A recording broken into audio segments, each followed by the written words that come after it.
Welcome to Penrose Learning, where we make understanding easy. Start by unlocking your Galaxy J7 Max and opening the Settings app. Scroll down and tap Sounds and Vibration to access audio controls. Use the ringtone and notification volume sliders to set levels before changing tones. Tap Notification Sounds to open the list of default alert tones. Tap any tone to hear a preview instantly on your phone.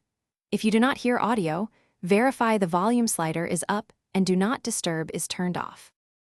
To change the alert, scroll the notification sounds list and tap a built-in tone.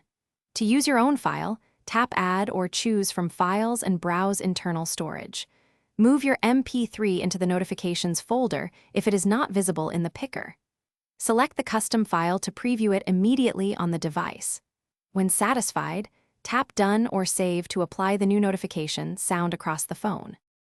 You can assign different sounds for individual apps and contacts for clarity. Open your Messages app, then tap Settings and Notifications to select a tone just for Messages. For other apps, open the app settings and look for notification sound options within Notification Preferences. To set a contact tone, open Contacts, edit the contact, and choose ringtone or notification sound. Ensure custom files